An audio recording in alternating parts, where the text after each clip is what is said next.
Hello students, myself Dr. Ashutosh Dwivedi. We are going to start fourth lecture on physics from class 11th NCERT part 1.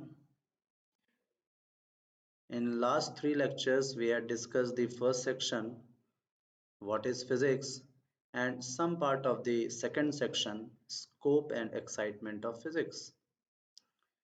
So in this lecture we will proceed on the with the second section from where we had finished in the last lecture is,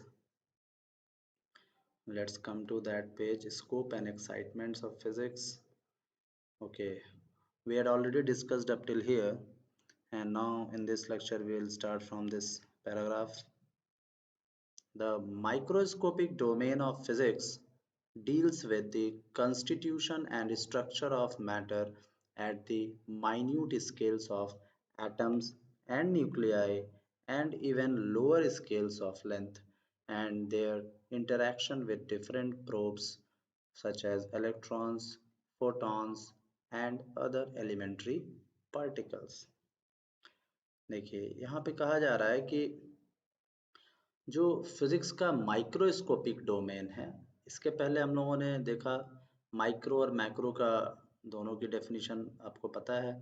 macro means जो चीज़ large scale पे हो, bulk material की study, और microscopic domain जो है physics का, यानी physics का वह एरिया जो किसी भी मैटर के सबसे छोटे हिस्से, सूक्ष्मतम स्तर पे, उसके इलेक्ट्रॉन, प्रोटॉन, एटॉमिक लेवल पे जाके अगर हम स्टडी करते हैं उसके प्रॉपर्टी को, तो उसको हम माइक्रोस्कोपिक स्टडी कह सकते हैं या माइक्रोस्कोपिक डोमेन ऑफ फिजिक्स कह सकते हैं। तो यहाँ पे यही बात बताई जा रही है कि जो माइक्रोस्कोपिक डोमेन है फिजिक्स का वह एरिया जिसे हम माइक्रोस्कोपिक डोमेन कह रहे हैं, वो किसके साथ डील करता है, क्या पढ़ते हैं हम उसमें? Constitution and structure of matter at the minute scales, यानी कि कोई भी मैटर, मटेरियल ऑब्जेक्ट, उसका एटॉमिक लेवल पे, एटम्स एंड न्यूक्लियाई, या उससे भी नीचे छोटे लेवल पे जाके हम देखते हैं कि वो मैटर कैसा बना हुआ है, उसकी बनावट कैसी है, उसकी स्ट्रक्चरिंग कैसी है, किन चीज़ों से वो मिल के बना हुआ है, किन पार्टिकल्स से वो मिल के बना है, और वो पार्टिकल्स आपस में कैसे एक दूसरे से इंटरैक्ट करते हैं, एंड देयर इंटरेक्शन, है ना, विद डिफरेंट प्रोब्स। और तरीका क्या, प्रोब मतलब खोज करना, जानने का तरीके, जानने किसी चीज़ को इन्वेस्टिगेट करने के तरीके को हम प्रोब कहते हैं। सच एज, तो प्रोब कैसे करते हैं हम? इलेक्ट्रॉन माइक्रोस्कोप्स होते हैं, तो इसीलिए यहाँ इलेक्ट्रॉन का यूज़ करते हैं, इलेक्ट्रॉन बीम का यूज़ करते हैं। फोटॉन्स यानी लाइट, लाइट को इंसिडेंट करा के किसी मटेरियल पे और उसकी प्रॉपर्टी को स्टडी करते हैं, और कुछ और भी एलिमेंट्री पार्टिकल्स हैं, इनकी मदद से हम, तो इस पूरे पैराग्राफ में यहाँ तक यही बताया गया है कि फिजिक्स के माइक्रोस्कोपिक डोमेन में हम किसी भी मैटर के एटम्स और न्यूक्लियस के लेवल तक जाके उसको स्टडी करते हैं, और स्टडी करने के लिए हम जिन पार्टिकल्स का यूज़ करते हैं वो हैं इलेक्ट्रॉन्स, फोटॉन्स। फोटॉन को आप आगे डिस्कस करेंगे, photon is packet of energy, और कुछ और एलिमेंट्री पार्टिकल्स का हम यूज़ करते हैं इन्वेस्टिगेशन के लिए। Classical physics is inadequate to handle this domain, and quantum theory is currently accepted as the proper framework for explaining microscopic phenomena. अब कह रहे हैं कि जो क्लासिकल फिजिक्स है, क्लासिकल फिजिक्स यानी न्यूटोनियन फिजिक्स, वो माइन्यूट लेवल पे, माइक्रोस्कोपिक लेवल पे प्रॉपर्टीज को डील करने में, समझने में समर्थ नहीं है। तो क्वांटम थियरी इस वक्त, करेंटली मीन्स एट प्रेजेंट, अभी इस समय क्वांटम थियरी जो है उसको एक्सेप्ट किया गया है पूरी तरह से, और माना जाता है कि ये सभी माइक्रोस्कोपिक फेनोमेनास को एक्सप्लेन करने के लिए पर्याप्त है ये क्वांटम थियरी। तो क्वांटम थियरी मॉडर्न थियरी है, लेटेस्ट थियरी है। क्लासिकल थियरी सफिशिएंट नहीं है माइक्रोस्कोपिक लेवल पे स्टडी करने के लिए। Overall, the edifice of physics is beautiful and imposing, and you will appreciate it more as you pursue the subject. कह रहे हैं फिजिक्स का जो पूरा प्लेटफॉर्म है, फिजिक्स के फील्ड में आप जो भी पढ़ेंगे वो चीज़ें बहुत खूबसूरत हैं, अपीलिंग है, इम्पोजिंग है।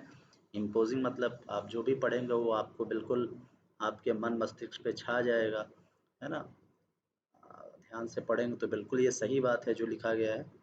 एंड कह रहे हैं कि and you will appreciate it more as you pursue the subject. और फिजिक्स को आप उतना ही अप्रिसिएट करेंगे, उतना ही उसको अप्रिसिएट करेंगे जितना उस सब्जेक्ट को आप गहराई में जाके पढ़ेंगे, परसू करेंगे, जितना ही आप उसको उसमें अपने को इन्वॉल्व करेंगे उतना ही ज़्यादा आपको वो अच्छा लगेगा, आप उसकी प्रशंसा करेंगे फिजिक्स की।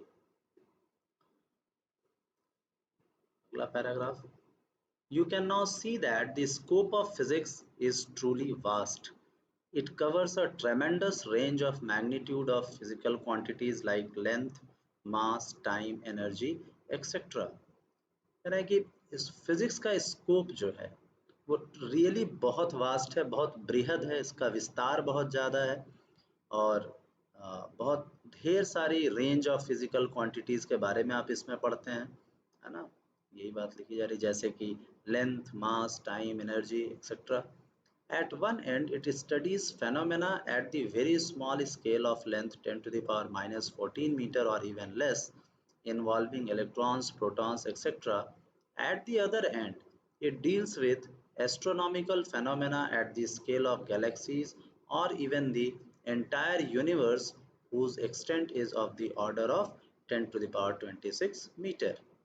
देखिए कह रहे हैं कि जो फेनोमेनाज आप पढ़ेंगे फिजिक्स में, जिनकी स्टडी करेंगे आप, वो बहुत स्मॉल स्केल पे भी है लेंथ के, और बहुत लार्ज स्केल पे भी है। स्मॉल स्केल पे जैसे इलेक्ट्रॉन प्रोटॉन के लेवल पे देखें तो बहुत छोटी दूरी पे आप बहुत स्मॉल स्केल जो लेंथ का होगा उस पर भी आप स्टडी करेंगे, माइन्यूट लेवल पे, जो कि 10 पावर माइनस 14 मीटर या उससे भी छोटी दूरी हो सकती है, जैसे इलेक्ट्रॉन प्रोटॉन के बीच की दूरी, या न्यूक्लियस का जो साइज होता है एटम के अंदर। और इस स्मॉल स्केल से लेके और आप लार्ज स्केल तक चले जाइए, पूरे यूनिवर्स के बारे में आप पढ़ेंगे, गैलेक्सीज के बारे में पढ़ेंगे। यही बात बताई जा रही है जिनको हम एस्ट्रोनॉमिकल फेनोमेनास बोलते हैं।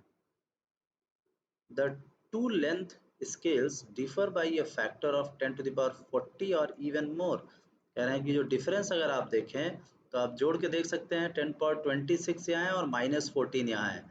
तो अगर आप दोनों को जोड़ेंगे 14 और 24 को, तो ये लगभग 40 आता है। 10 टू द पावर 40 मीटर्स के रेंज में आप जा रहे हैं, मतलब 10 पावर -14 से 10 पावर 26 तक जाएंगे तो 10 पावर 40 मीटर का रेंज है स्केल का, जिस पे आप इस स्टडी करने वाले हैं, यानी माइन्यूट से बिल्कुल छोटे।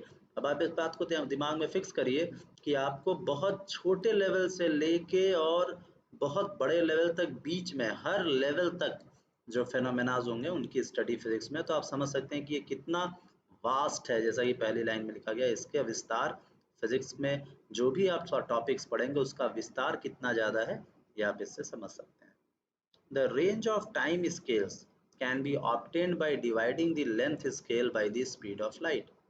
अब कह रहे हैं कि टाइम के स्केल पे अगर आप रेंज देखें तो जो लेंथ का स्केल है उसको स्पीड ऑफ लाइट से डिवाइड कर दीजिए, क्योंकि फेनोमेनाज लाइट की स्पीड से होते हैं बहुत सारे। तो आप कह सकते हैं कि जो टाइम का स्केल है, यानी कि टाइम स्केल का मतलब समझिए कि कुछ चेंजेस इतने फास्ट होंगे, इतने कम समय में हो जाएंगे, उन चेंजेस को भी आपको पढ़ना है।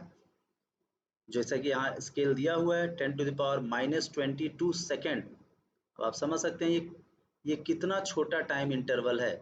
बहुत सारे चेंजेस इस छोटे से टाइम इंटरवल में हो जाएंगे, उन चेंजेस को भी आपको स्टडी करना है।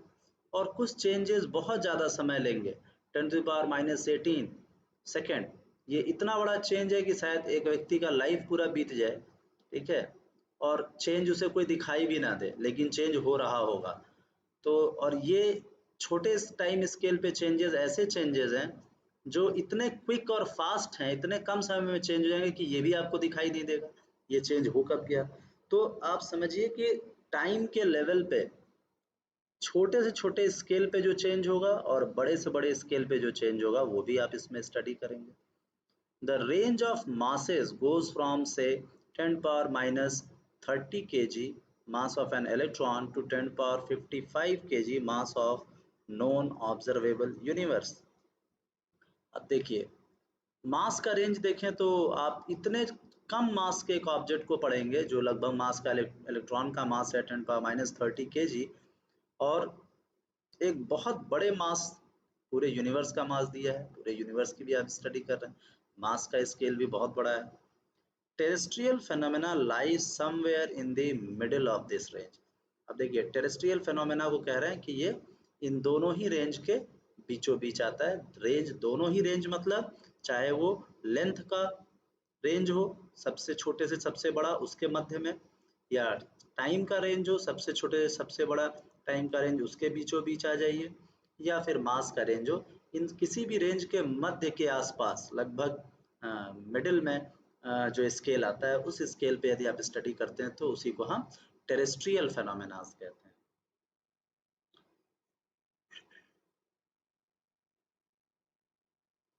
चलिए नेक्स्ट पेज पे देखते हैं। Physics is exciting in many ways. ये कह रहे हैं कि फिजिक्स कई तरीके से एक्साइटिंग है, बहुत सारे तरीके से आप देख सकते हैं कि ये फिजिक्स कितना एक्साइटिंग है। To some people the excitement comes from the elegance and universality of its basic theories, from the fact that a few basic concepts and laws can explain phenomena covering a large range of magnitude of physical quantities। कह रहे हैं कि कुछ लोगों के लिए ये इसलिए एक्साइटिंग हो सकता है क्योंकि ये बहुत एलिगेंट है और इसकी थियरीज जो बेसिक थियरीज हैं वो यूनिवर्सल हैं।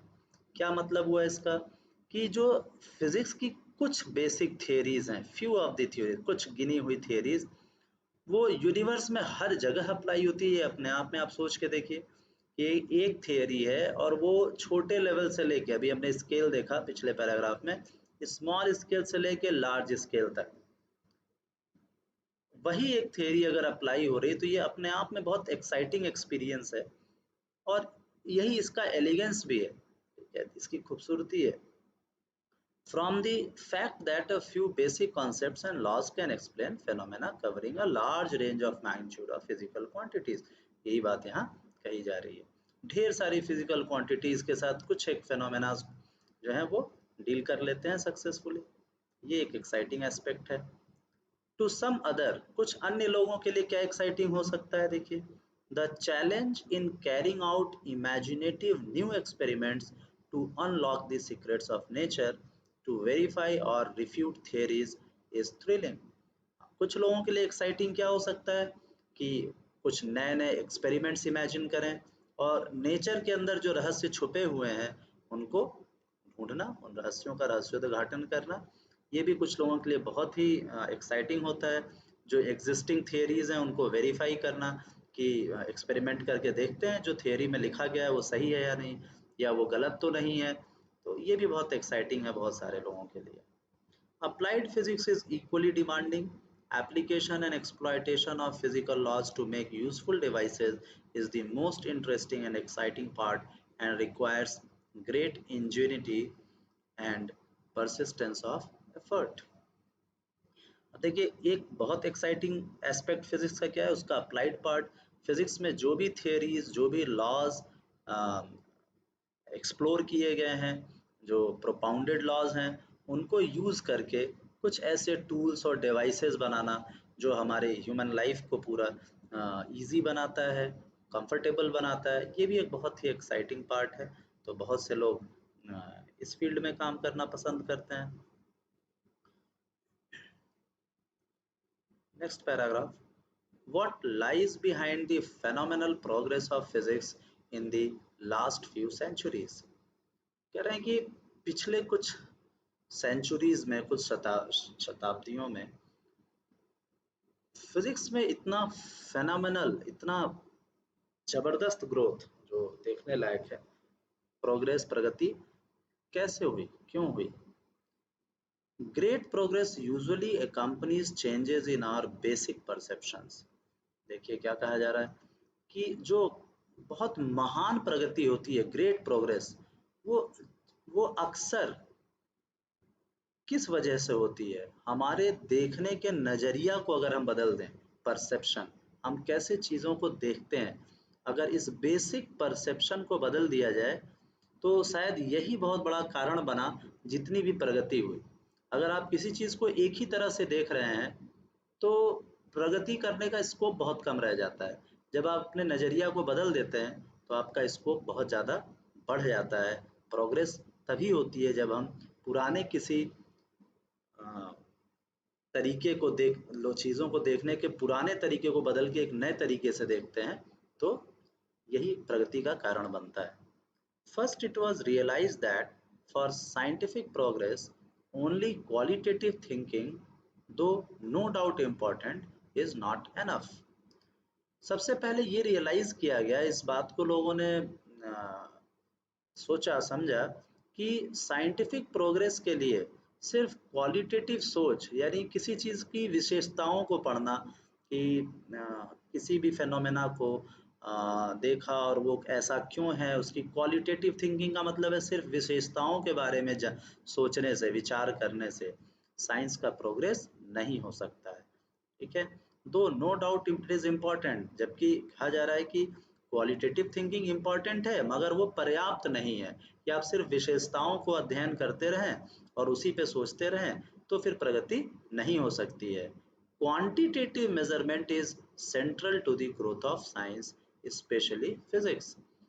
कह रहे हैं कि क्वांटिटेटिव मेजरमेंट, कि कोई भी चेंज हो रहा है नेचुरल वर्ल्ड में, तो वो चेंज कैसा हो रहा है ये तो क्वालिटेटिव थिंकिंग है, ये ज़रूरी भी है मगर ये पर्याप्त नहीं है। वह जो चेंज हो रहा है वो कितना हो रहा है, क्वांटिटेटिव मीन्स उसकी मात्रा, कब वो चेंज कम होगा, कब वो चेंज ज़्यादा होगा, क्वांटिटेटिव मेजरमेंट का मतलब यही है। ये बिल्कुल केंद्र बिंदु है, इस central to the growth of science, science के ग्रोथ में ये मुख्य है, ये बिल्कुल केंद्र बिंदु है क्वांटिटेटिव मेजरमेंट, स्पेशली फिजिक्स में, पूरे साइंस को कहा जा रहा है और स्पेशली फिजिक्स में।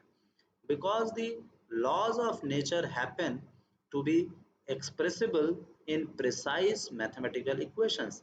जैसे ही आप क्वांटिटेटिव अप्रोच लेंगे, तो जो भी नेचुरल फेनोमेना हो रहा है, लॉ ऑफ नेचर हैपन, जो लॉ नेचर में हो रहे हैं, नियम जो देखे जा रहे हैं प्रकृति के, उनको बिल्कुल प्रिसाइज, बिल्कुल एग्जैक्ट मैथमेटिकल इक्वेशंस के फॉर्म में आप लिख सकते हैं, क्वांटिटेटिव फॉर्म में लिख सकते हैं।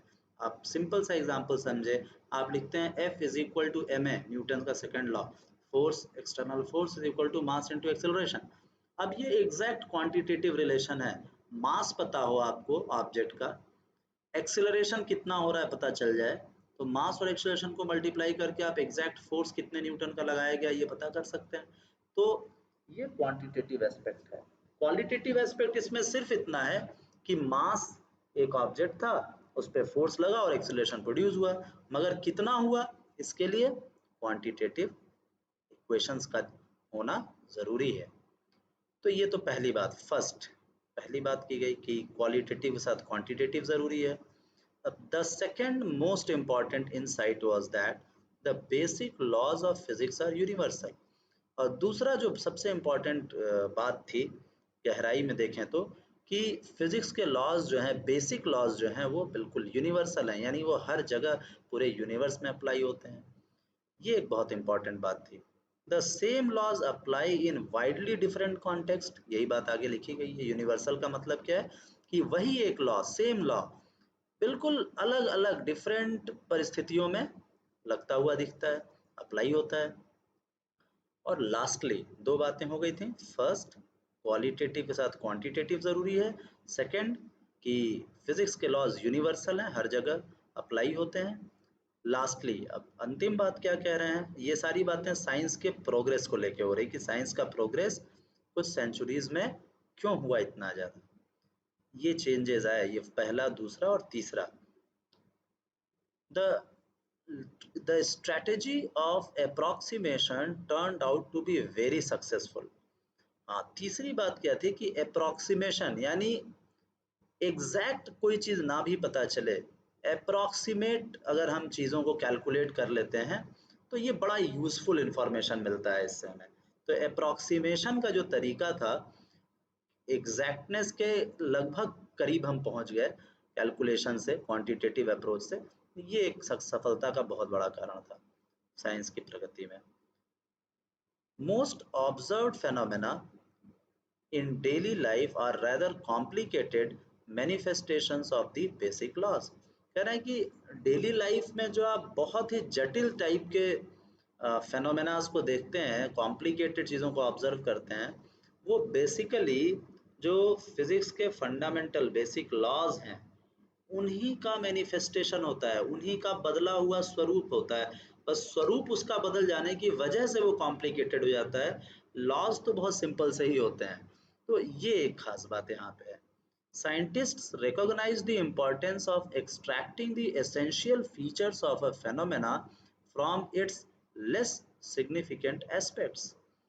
कह रहे हैं कि साइंटिस्ट जो हैं वो किसी भी फेनोमेना के खास फीचर्स को, जो बहुत महत्वपूर्ण फीचर्स हैं, उसको बहुत आसानी से लॉज को अप्लाई करके और उसको समझ लेते हैं, रिकॉग्नाइज कर लेते हैं और निकाल के अलग कर लेते हैं, समझ लेते हैं कि ये कॉम्प्लेक्स फेनोमेना क्यों हो रहा है। और जो उस फेनोमेना में जो वो चीज़ें हैं जो बहुत सिग्निफिकेंट नहीं है उनको वो अलग कर देते हैं, और जो खास एसेंशियल फीचर्स होते हैं उसको एक्सट्रैक्ट करके अलग कर लेते हैं। It is not practical to take into account all the complexities of a phenomena in one go। बिल्कुल ठीक है। कह रहे हैं कि किसी भी फेनोमेना के सभी कॉम्प्लेक्सिटीज को एक साथ स्टडी करना बहुत व्यवहारिक नहीं होगा, बहुत उचित नहीं होता है। हम उस फेनोमेना के एक या दो चीज़ों को पहले एक बार में स्टडी करते हैं, फिर बाकी की चीज़ों को, और फिर उनको इकट्ठा करके समझते हैं कि यह फेनोमेना इतना कॉम्प्लिकेटेड क्यों है। A good strategy is to focus first on the essential features, discover the basic principles, and then introduce corrections to build a more refined theory of the phenomena। यानी कि पहले हम कुछ खास फीचर्स को निकालते हैं, हमारी स्ट्रेटजी यही होती है, रणनीति यही होती है कि पहले हम खास चीज़ों पे फोकस करते हैं फेनोमेना के, और उसके बाद उसको बेसिक थियरी उसमें क्या लग रही है, क्या लॉज लग रहे हैं समझते हैं, और अपनी थियरी को और करेक्ट कर लेते हैं, रिफाइन कर लेते हैं अगर ज़रूरत होगी तो। फॉर एग्जाम्पल देखिए, उदाहरण से इसी बात को समझाया जा रहा है। A stone and a feather dropped from the same height do not reach the ground at the same time. अब देखिए, कह रहे हैं कि अगर एक पत्थर को और एक किसी पक्षी के पंख को, फेदर को सेम हाइट से गिराया जाए तो वो जमीन पे एक साथ नहीं पहुंचेंगे। फेदर देर से पहुंचेगा और पत्थर जल्दी पहुंच जाएगा। The reason is that the essential aspect of the phenomena, namely free fall under gravity, is complicated by the presence of air resistance। अब देखिए, कह रहे हैं कि ऐसा क्यों हो रहा है, क्योंकि बहुत सिंपल सा यहाँ लॉ जो ग्रेविटी का लग रहा है। कोई भी चीज़ जब फ्रीली आप छोड़ देते हैं गिरने के लिए और वो गिर रहा होता है तो वो अर्थ के ग्रेविटेशनल फोर्स की वजह से नीचे गिरता है, अर्थ उसे अपनी तरफ अट्रैक्ट करता है। तो ये लॉ ऑफ ग्रेविटी है, under the gravity of earth, earth के गुरुत्वाकर्षण की वजह से वह नीचे गिर रहा है। और दोनों ही, फेदर हो या स्टोन हो, दोनों ही ऑब्जेक्ट पे फोर्स अर्थ बराबर लगाता है। मतलब फोर्स तो एक्सेलरेशन बराबर प्रोड्यूस होता है, ठीक है, दोनों पे एक्सेलरेशन बराबर प्रोड्यूस होता है, फोर्स बराबर नहीं होगा, एक्सेलरेशन बराबर प्रोड्यूस होगा। तो एक्सेलरेशन बराबर है तो दोनों को साथ साथ जमीन पे गिरना चाहिए, मगर ऐसा नहीं होता है, क्योंकि एयर का रेजिस्टेंस, जब आप बराबर ऊंचाई से पत्थर को और फेदर को दोनों को गिराते हैं तो फेदर के ऊपर एयर का रेजिस्टेंस ज्यादा लगता है, क्योंकि एयर प्रेजेंट है एटमॉस्फेयर में जहां आप गिरा रहे हैं दोनों चीजों को। स्टोन पे कम लगता है तो स्टोन जल्दी गिर जाता है, और फेदर एयर रेजिस्टेंस की वजह से देर से गिरता है। अगर वैक्यूम में इसी एक्सपेरिमेंट को परफॉर्म किया जाए तो फेदर और स्टोन दोनों साथ साथ गिरेंगे। तो एयर का प्रेजेंस लॉ ऑफ ग्रेविटी को कॉम्प्लिकेट कर दिया। लॉ ऑफ ग्रेविटी अपनी जगह काम कर रही थी, मगर एयर ऑफ रेजिस्टेंस ने उसे क्या किया, कॉम्प्लिकेट कर दिया सिचुएशन को। To get the law of free fall under gravity, it is better to create a situation wherein the air resistance is negligible. तो कह रहे हैं कि अब अगर आप लॉ ऑफ ग्रेविटी को ठीक से समझना चाहते हैं तो पहले एयर रेजिस्टेंस को खत्म करिए, वैक्यूम में चले जाइए. So we can for example let the stone and the feather fall through a long evacuated tube. अब लंबा सा एक वैक्यूम बना हुआ ट्यूब ले लीजिए, ऐसा ट्यूब जिसमें एयर ना हो, और गिराइए उसमें. In that case, two objects will fall almost at the same rate, giving the basic law that acceleration due to gravity is independent of the mass of the object. अब ऐसा करने से आप देखेंगे कि दोनों ही ऑब्जेक्ट फेदर और stone लगभग एक साथ जमीन पे गिरेंगे, और आपको बिल्कुल सिंपल बेसिक लॉ दिखेगा कि दोनों ही ऑब्जेक्ट पे अर्थ का एक्सेलरेशन जो है ड्यू टू ग्रेविटी, अर्थ अर्थ का जो एक्सेलरेशन, अर्थ के फोर्स की वजह से जो एक्सेलरेशन प्रोड्यूस होता है ऑब्जेक्ट में, उसे हम एक्सेलरेशन ड्यू टू ग्रेविटी कहते हैं, या ड्यू टू अर्थ ग्रेविटी कह सकते हैं. वो सभी ऑब्जेक्ट के लिए सेम होता है, और वो मास ऑब्जेक्ट के मास से इनडिपेंडेंट होता है, यानी मास पे डिपेंड नहीं करता है. फेदर हल्का है, स्टोन भारी है, मगर दोनों पे एक्सेलरेशन ड्यू टू ग्रेविटी बराबर लगता है. With the basic law thus found, we can go back to the feather, introduce corrections due to air resistance, modify the existing theory, and try to build a more realistic,